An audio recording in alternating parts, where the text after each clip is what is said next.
కేంద్ర ప్రభుత్వ సహకారం వల్ల సాధ్యమయ్యాయని మరొకసారి మీ అందరికీ విజ్ఞప్తి చేస్తున్నాను. ప్రధానమంత్రి గారు ఎప్పుడు కూడా అభివృద్ధి వైపు ఉంటాడు. దేశాన్ని ముందుకు నడిపించాలి. ఎంత తొందరగా నడిపిస్తే అంత మంచి జరుగుతున్న కోరుకునే వ్యక్తి. వారి ఆశీస్సులతో ముందుకు పోతాం. తొందరలోనే మళ్ళీ ఒకసారి రమ్మని వారిని కోరుకుంటున్నా. వస్తాను కూడా హామీ ఇచ్చారు. జూన్ 21వ తారీఖున విశాఖపట్నంలో 10th yoga day, 10 years yoga day జరుపుకుంటున్నాం. అది గ్రాండ్ గా చేసి ప్రపంచానికి యోగా మనం ఇచ్చే పరిస్థితి వస్తుంది. అది ప్రధానమంత్రి నరేంద్ర మోడీ గారు ప్రపంచానికి ఇచ్చే కానుక అని చెప్పి కూడా నేను మీకు తెలియజేస్తున్నా.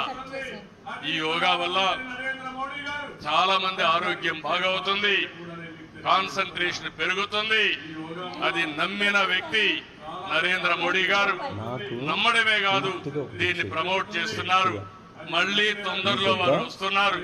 వారు రాక మనందరికి ఒక స్ఫూర్తి, ఒక టానిక్ అని చెప్పి మరొకసారి తెలియజేసుకుంటూ ఈ కార్యక్రమానికి వచ్చినటువంటి మీ అందరికీ పేరు పేరున మనస్ఫూర్తిగా ధన్యవాదాలు, నమస్కారాలు.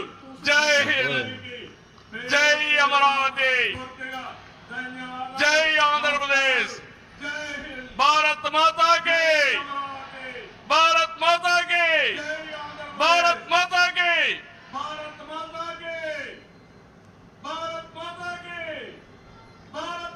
Thank you very much, sir. Honorable Chief Minister Sri Nara Chandrababu Naidu గారికి కృతజ్ఞతలు తెలియజేసుకుంటూ అంతే సార్, అప్పుడప్పుడు అట్లా అమరావతి మాట్లాడేస్తాను. పునఃప్రారంభ మహోత్సవ కార్యక్రమం